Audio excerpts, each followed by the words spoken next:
Let's go to London and bring in Dominique Samuels. Good to talk to you again, Dominic. Problem in the UK is not enough energy, right? And the renewable push has left the country light on for the electricity it needs. Yeah, this is the issue. This is the cost of net zero, to be quite frank, and it's something that countries all around the world are marching towards. But in Europe, it's being felt quite acutely because of a lot of European countries' reliance on Russian gas.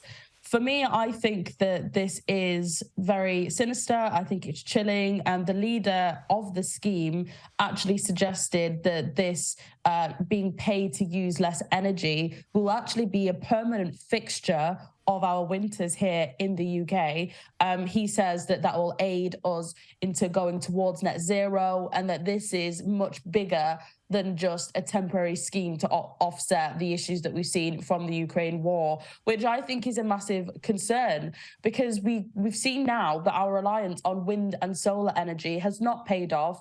In Germany, they have the same worries. Both for Germany and France, they've had to look at using coal-powered fire stations again because of our willing and deliberate restriction of our own energy supply, which is obviously costing British consumers far more than it should.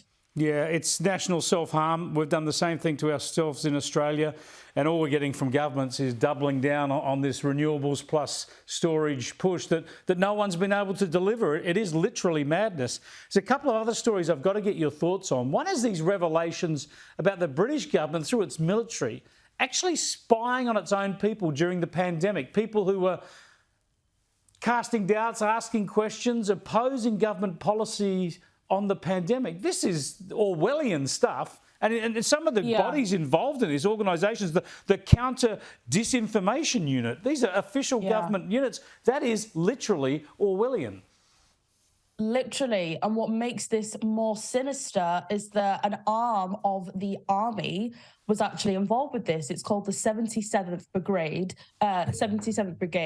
It's a digital operations group, I'm reading it now, launched in 2015. And its purpose is non-lethal waging of war. So this is non-lethal sort of controlling the narrative online. It's a digital operations group. So that means that we were all sort of subject to this military grade surveillance that controlled what narrative could actually be put out there and actually allowed our government to censor dissenting voices like Julia Hartley-Brewer, the Talk TV host, David Davis MP, a Conservative MP. What's also sinister about this is members of the Conservative government are also part of this digital operations group, the 77th Brigade, most notably Tobias Elwood, who is a Conservative MP, who I'm actually blocked by. So this just goes to show that we're going down a very, very slippery slope in this country.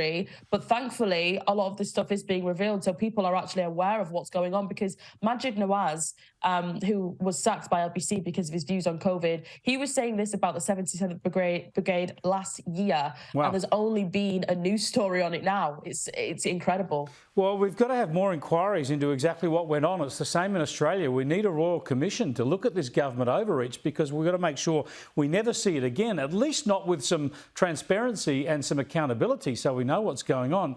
I want to get to the royal family, your royal family. We share them. You know, the king, he's the king of Australia as well as he is of Great Britain. And normally the royals on Australia Day, the day last week, January the 26th, which has now been attacked by the woke. They all want to undermine Australia Day. Well, the royal family this year didn't put out a congratulatory message on social media. Normally they do. So they've just been silenced by the woke, presumably. Yeah, this is the thing with the royal family. I'm not really surprised by this because Prince Charles is, King Charles, sorry. He's, a notably different sort of royal.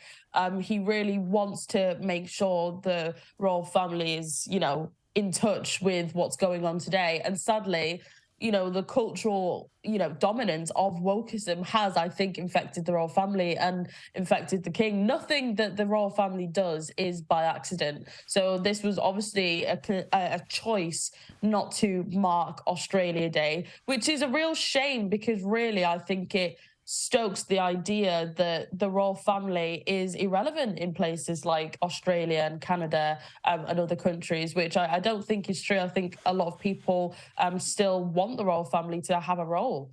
I tell you what, if not even the King of England can be proud of the day that England stuck a flag in the ground in Farm Cove in Sydney Harbour, then the gig is up. The jig is up for sure. It's just astonishing that the royal family wouldn't mark that day, especially just as a note of friendship and support for Australia. Astonishing stuff. Thanks for joining us, Dominique, as ever. Appreciate it. Thanks for having me.